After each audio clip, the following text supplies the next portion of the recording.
Administrator Ninad ह्या आपल्या YouTube चॅनलमध्ये आपले सहर्ष स्वागत आहे. मला अनेक विद्यार्थ्यांचे, शिक्षकांचे, शिक्षक मैत्रिणींचे कॉल्स आले, मेसेज आले की सर आता 5 दिवस झाले आपला कुठलाही नवीन व्हिडिओ अद्याप आलेला नाही आहे, आपल्याला कुठली नवीन अपडेट आली आहे का. याबद्दलच एक मार्गदर्शनपर व्हिडिओ बनवायचं माझ्या मनात होतं. त्यामुळे आजचा एक महत्त्वाचा दिवस मी आज घेऊन आलो आहे. आज मला 23 एप्रिल 2024 रोजी शासकीय सेवेमध्ये 3 वर्षाचा कालावधी पूर्ण झालेला आहे. म्हणजे आता मी स्थायित्व करू शकतो आणि कायम पदावरचं जे एक ऑथेंटिकेशन आपल्याला शासकीय स्तरावरून मिळतं हे मला आज प्राप्त होणार आहे. आणि या अशा दिवशी आता जे आपण नवीन नोकरदार भरतीद्वारे शासकीय सेवेमध्ये दाखल होत आहे त्यांना एक महत्त्वाची माहिती सांगावी, गेल्या 3 वर्षामध्ये ज्या महत्त्वाच्या गोष्टी मी शिकलो त्या त्यांच्यापर्यंत मांडाव्या, यासाठीच हा व्हिडिओ करण्याचं आजचं प्रयोजन आहे. लक्षात घ्या की तुम्ही देखील आता शासकीय सेवेमध्ये दाखल होत आहात, तर काही की पॉईंट्स थोडक्यात एक कामागून एक आपल्यासमोर आता सादर होतील. खरं तर जी अपॉइंटमेंट ऑर्डर आपल्याला भेटते तीच एक शासकीय दस्तऐवज म्हणून खूप आवश्यक असतो. त्याच्यामध्ये अनेक गोष्टींची पूर्तता केलेली असते, अनेक गोष्टी तपशीलवारपणे सांगितलेल्या असतात. त्याच्याबद्दल क्लिअर करायचं म्हणजे ती संकल्पना सांगण्याआधीच मी आपल्याला सांगू इच्छितो की आस्थापना म्हणजे काय. आस्थापना म्हणजे अशी गोष्ट असते ज्यामध्ये आपले सर्व शासकीय रेकॉर्ड मेंटेन केलेले असतात. आपलं सेवा पुस्तक असेल किंवा आपली पर्सनल फाईल असेल ती ज्या कार्यालयामध्ये स्टोअर केलेली असते, आपले अर्ज जिथून पुढे फॉरवर्ड केले जात असतात ती असते आस्थापना.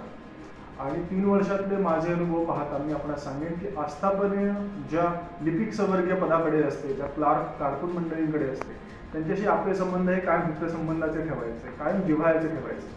आपली बदली असेल, आपली पदोन्नती असेल, आपल्या रजा खर्ची घालणं असेल किंवा आपले जे TAB लागतं, येण्या जाण्याचं भत्ता जो आपल्याला भेटतो, ट्रान्सपोर्ट अलाउन्स आपल्याला भेटतो, त्याची सगळी मोजमाप करण्यासाठी आणि त्याची लेखापडी करण्यासाठी ही लिपिक संवर्गीय पदं अत्यंत महत्त्वाची असतात. आणि त्यामुळे आपण देखील जेव्हा शासकीय नोकरीस दाखल होत आहे तेव्हा जे आस्थापनेचे कर्मचारी आहेत, आस्थापनेचे क्लार्क्स आहेत, त्यांच्याशी आपले संबंध कायम चांगले ठेवा.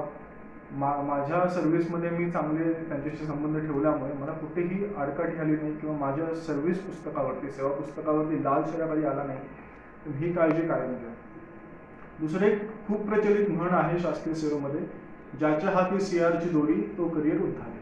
CR म्हणजे कॉन्फिडेन्शियल रिपोर्ट, ज्याला कार्य मूल्यमापन अहवाल असं देखील म्हणतात. CR देणारा जो व्यक्ती असतो तो असतो DDO, drawing and disbursing officer, आहरण आणि संवितरण अधिकारी. थोडक्यात सांगायचं म्हणजे जो आपला पगार काढतो त्याला DDO असं म्हणतात आणि तोच आपला CR लिहत असतो. CR म्हणजे काही वेगळं नाही, 8 पानाचा एक दस्तऐवज असतो ज्याच्यामध्ये आपण एका वर्षामध्ये जी काही कामं केलेली आहेत त्या सगळ्यांची तपशीलवार माहिती आपणच लिहायची असते. आणि जो आपला DDO आहे, जे आपले अधिकारी आहेत, ते आपलं कार्य पाहून त्याच्यावरती A+, B+, A अशा प्रकारच्या ग्रेड्स देतात आणि 10 पैकी गुण देतात. आपल्या जिथे आपण काम करत असतो तिथल्या अधिकाऱ्यांनी एकदा त्याच्यावरती आपला शेरा उमटवला की आपलं तेच दस्तऐवज हे वरिष्ठ कार्यालयामध्ये जातात. वरिष्ठ कार्यालय म्हणजे जिथे ज्यांनी आपल्याला नियुक्ती दिलेली आहे त्यांच्या सहीने आपल्याला नियुक्ती मिळाली, ते अपॉइंटमेंट ऑथॉरिटी जे आहे त्यांच्याकडे CR जात असतो आणि त्यांचा शेरा, त्यांचा अहवाल त्याच्यावरती प्राप्त झाला की आपला एका वर्षाचा CR पूर्ण होतो. बदलीसाठी, पदोन्नतीसाठी CR असणं अत्यंत आवश्यक आहे. कॉन्फिडेन्शियल रिपोर्ट आपल्याकडे आपण बाळगणं आवश्यक आहे. त्यामुळे जे DDO आहेत त्यांच्याशी आपले संबंध जिव्हाळ्याचे ठेवावे. तिसरा महत्त्वाचा मुद्दा हा चारित्र्य पडताळणीचा आहे, ज्याला पोलीस व्हेरिफिकेशन रिपोर्ट असंही म्हणतात. त्याचं असं आहे की जेव्हा आपण शासकीय नोकर भरतीने शासनामध्ये सहभागी होतोय तेव्हा आपल्यामागे कुठलाही ट्रॅक रेकॉर्ड नाही, आपल्याकडे क्रिमिनल रेकॉर्ड नाही, ह्याची पडताळणी शासन आधी करत असतं. याच्यासाठीच ज्या ठिकाणी आपल्या घराचा मूळचा पत्ता आहे तिथे जे पोलीस स्टेशन आहे त्या पोलीस स्टेशनला आपण जिथं काम करतो त्या कार्यालयातून एक पत्र जातं. ते पत्र गेल्यावरती त्या पोलीस स्टेशनचे कर्मचारी आपल्या घरी येतात, आपली चौकशी करतात, आपला कुठला ट्रॅक रेकॉर्ड आहे का, आपल्या नावावर कुठल्या केसेस नोंदवल्या आहेत का याची पूर्ण तपासणी करतात आणि त्याद्वारे एक अहवाल तयार करतात. व तो एका बंद लिफाफ्यामधून आपण जिथे काम करतो त्या कार्यालयाला प्राप्त होतो आणि तो कॉन्फिडेन्शियल असतो. त्याची नोंद आपल्या सेवा पुस्तकात घ्यायची असते. त्यामुळे हा चारित्र्य पडताळणी अहवाल असणं अत्यंत महत्त्वाचं आहे. आणि ती प्रोसेस जेवढी आता ऑनलाईनच झालेली आहे, पोलीस व्हेरिफिकेशनची रिपोर्ट आपणास भविष्यामध्ये गरज पडली तर सांगा, त्याचा एक वेगळा व्हिडिओ आपण तयार करू शकतो. पोलीस व्हेरिफिकेशन रिपोर्ट कसा मागवायचा, त्यासाठी काय तरतुदी आहेत, लवकरात लवकर मागवण्याची काय आवश्यकता आहे, त्याचं एक सेपरेट व्हिडिओ आपल्याला जरूर करता येईल. याच्यानंतरची गोष्ट आहे ती म्हणजे मेडिकल. जिथे ज्या कार्यालयामध्ये आपण शासकीय सेवेमध्ये दाखल होत आहोत त्याच्या अखत्यारीत येणारं जे जिल्हा रुग्णालय आहे, त्यांच्या जिल्हा शल्य चिकित्सक, सिव्हिल सर्जन यांच्या सहीने आपल्याला ते वैद्यकीय प्रमाणपत्र मिळतं.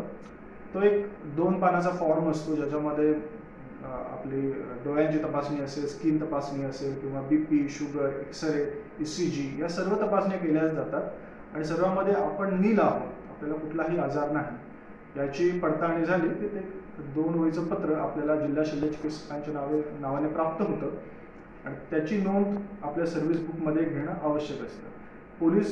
पोलीस केसच्या ठिकाणी म्हणजे पोलिसांच्या ठिकाणी हे मेडिकल जॉईनिंग होण्याच्या आधी होतं, पण बऱ्याचशा शासकीय कर्मचाऱ्यांना मेडिकल हे जॉईन केल्यानंतर करावं लागतं आणि त्याच्यामधून आपल्याला कलर ब्लाइंडनेस नाही आहे अशी तपशीलवार तपासणी केली जाते आणि त्याचं प्रमाणपत्र आपल्याला प्राप्त झालं की आपण ते सेवा पुस्तकामध्ये डकवू शकतो, त्याची चिकटवू शकतो. ही गोष्ट आहे. हिंदी मराठी भाषा सूट म्हणजे प्रत्येक शासकीय नोकरदाराला आपण हिंदी मराठीची परीक्षा उत्तीर्ण आहोत हे सांगणं आवश्यक असतं. हिंदी ही आपली राष्ट्रभाषा आहे, त्यामुळे प्रत्येक कर्मचाऱ्याला ती अवगत असणे आवश्यक आहे. ज्यांना 10वीला हिंदी भाषा विषय नाही आहे, ज्यांचं पाली आहे, अर्धमागधी आहे, संस्कृत आहे, त्यांना हिंदी भाषेची परीक्षा द्यावी लागते. मध्यवर्ती इमारत पुणे येथून हिंदी भाषेची परीक्षा आयोजित केली जाते. दर 6 महिन्यातून एकदा ही परीक्षा होते आणि तिथे आपण आपल्या कार्यालयाच्या माध्यमातून फॉर्म पाठवायचा असतो की आवेदन करायचं असतं परीक्षेसाठी. त्यांची परीक्षेची तारीख जाहीर झाली की आपण परीक्षा द्यायची असते, तोंडी परीक्षा सुद्धा द्यायची असते. त्याच्यातून आपण उत्तीर्ण झालो की हिंदी भाषा परीक्षा आपण उत्तीर्ण आहात असं बोर्डाचं सर्टिफिकेट आपल्याला प्राप्त होतं. ते देखील सर्व्हिस बुकमध्ये अत्यंत आवश्यक असतं. सेवा पुस्तकामध्ये त्याची नोंद घेणं ही आवश्यक असते. यासोबतच MSCID असेल, संगणक आपल्याला चालवता येतो याचं प्रमाणपत्र, जात वैधता प्रमाणपत्र असेल, या देखील आवश्यक गोष्टी आहेत. सगळ्यात महत्त्वाची आणि शेवटची गोष्ट म्हणजे सेवा पुस्तक. सर्व्हिस बुक हे आपलं ट्रॅक रेकॉर्ड मेंटेन करण्यासाठी आहे. आपण कधी जॉईन झालो, आपले कुटुंबीय कोण आहे, आपल्या पश्चात आपण NPS किंवा औषधान योजना कुणासाठी आपण नॉमिनेट करणार आहोत, या गोष्टींची तपशीलवार माहिती सेवा पुस्तकात असते. या समवेत रजा आपल्या किती खर्ची पडलेल्या आहेत याची माहिती देखील असते. त्यामुळे सेवा पुस्तक हे 100 पानांचं पुस्तक आपल्याला बुक स्टोअरमध्ये मिळतं. असं 2 सेवा पुस्तकं एकत्र करायची, त्याचं बाइंडिंग करून घ्यायचं आणि त्याच्यानंतर सेवा पुस्तकामध्ये एक नोंदी करून घ्यायच्या. आपलं एक डुप्लिकेट सेवा पुस्तक असणं देखील आवश्यक आहे. मागे मंत्रालयामध्ये जेव्हा आग लागलेली होती काही वर्षांपूर्वी, तेव्हा अनेकांची सेवा पुस्तकं जळून खाक झाली होती आणि परत त्याचा ट्रॅक रेकॉर्ड मेंटेन करणं हे अत्यंत क्लिष्टदायक असतं. जसे की 10 वर्ष काम झालेला, सर्व्हिस झालेला एक कर्मचारी आहे, अधिकारी आहे आणि त्याचं सेवा पुस्तक नष्ट झालं, तर अशावेळी जिथे त्याची पहिली जॉईनिंग झालेली होती तिथपासून सर्व रेकॉर्ड आणावे लागतात. त्यावेळेचा जो अधिकारी असेल 10 वर्षापूर्वीचा त्याची सही लागते. अशा रीतीने सर्व ट्रॅक रेकॉर्ड मेंटेन करावे लागते. त्यासाठी डुप्लिकेट सेवा पुस्तक असणं आवश्यक आहे. आपल्या आस्थापनेमध्ये आपलं ओरिजिनल सेवा पुस्तक असेल, डुप्लिकेट सेवा पुस्तक हे आपल्याकडे असेल. दर 6 महिन्यांनी आस्थापनेतील लिपिक सभागांना विनंती करून पत्र देऊन सेवा पुस्तक आपल्या ताब्यात घ्यायचं असतं आणि आपल्या डुप्लिकेट सेवा पुस्तकामध्ये तर नोंदी उठवायच्या असतात. ही गोष्ट लक्षात घ्या. तर अशा रीतीने शासकीय सेवेमध्ये जे अनुभव येतात त्याची संपूर्ण माहिती मी आपल्याला दिलेली आहे. आपल्याला हा व्हिडिओ आवडला तर व्हिडिओला जरूर लाईक करा, शेअर करा, सबस्क्राईब करा आणि अशाच नवनवीन व्हिडिओजसाठी ॲडमिनिस्ट्रेटर निनाद ह्या आपल्या यूट्यूब चॅनलला जरूर सबस्क्राईब करा. धन्यवाद.